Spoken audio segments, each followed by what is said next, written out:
दोस्तों इस वीडियो के अंदर हम बात करेंगे टीसीएस कंपनी की जो ईपीएस सर्विस है वो रिसीव नहीं हुई। तो मुझे बहुत से लोग कंसल्टेशन लेते हैं और कहते हैं कि सर मेरे जो प्रीवियस कंपनी है जो भी ट्रस्ट कंपनी है, जैसे बहुत सी ट्रस्ट कंपनी है, तो उससे मेरी ईपीएस सर्विस जो मेरे जहाँ पे मैंने ट्रांसफ़र किया था उसको ऐड नहीं हुआ। अब ये क्लेम पढ़िए, रिजेक्शंस क्या हुआ था। ट्रांसफ़र कर रहे थे सेकंड से थर्ड कंपनी में, तो लिख के आया कि please submit the claim after adding EPS service of previous member ID. यानी ये कह रहे हैं कि आपकी जो पुरानी कंपनी की आईडी है, जैसे हो सकता है आपकी कोई भी ट्रस्ट कंपनी हो, मैं तो टीसीएस एक एग्जांपल के लिए दे रहा हूँ, ऐसे कोई भी ट्रस्ट कंपनी हो सकती है।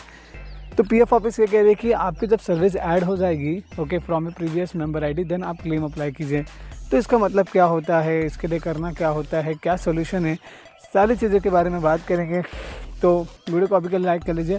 और अगर आपको पीएफ से रिलेटेड कुछ भी कंसर्न है, कुछ भी प्रॉब्लम आ रही है, तो आप मुझसे कंसल्टेशन भी ले सकते हैं। व्हाट्सअप नंबर लिंक मैंने डिस्क्रिप्शन में दिया हुआ है और आपको वीडियो में भी दिख रहा होगा। तो चलिए शुरू करते हैं। यहाँ लिखा है कि submit the claim after adding EPS service. देखिए क्या होता है कि जब भी आप ट्रस्ट से नॉन ट्रस्ट कंपनी में ट्रांसफ़र करते हैं, आपका ट्रांसफ़र हो जाता है, पैसा आ जाता है सेकंड वाली मेंबर आईडी में। But as far as EPS services concern वो ऐड नहीं होता है until you provide them EPS annexure K from member ID. जब तक कि आप पुरानी कंपनी के जो है पीएफ अकाउंट की आप उनको ईपीएस एनेक्सर के नहीं देंगे, जब तक कि आपका ट्रांसफ़र नहीं होगा सेकंड से थर्ड में। आप समझ रहे, जैसे पहले आपकी ट्रस्ट है, दूसरी नॉन ट्रस्ट से ट्रांसफ़र हो गया, पैसा भी आ गया नॉन ट्रस्ट में।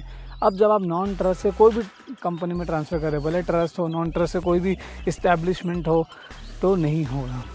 इसलिए क्योंकि आपकी ईपीएस सर्विस आपको ऐड करना होगा, आपको पहले ईपीएस एनेक्सर के लेना होगा। अब आप मुझसे लोग बहुत सवाल करते हैं कि जो यूएन पोर्टल पे एनेक्सर के अवेलेबल है, क्या वो वाला दे दूं?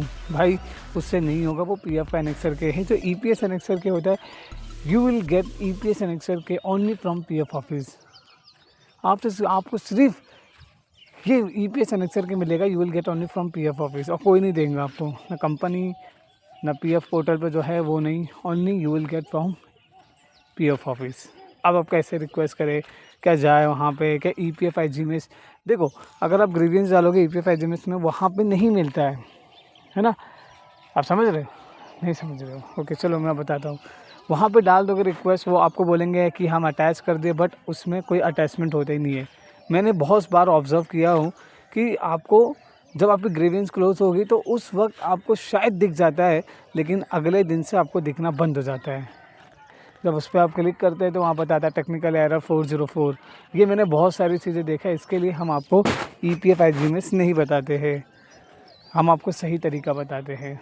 क्या है, क्योंकि आपको यूट्यूब पे ऐसे ज्ञानी बाबा मिलेंगे जो अपने आप को सोचते बहुत हमें ज्ञान है, हम प्रैक्टिकल ये करते हैं, वो करते हैं फलाना, उनको भी सही तरीके से प्रॉपर नॉलेज नहीं होती है।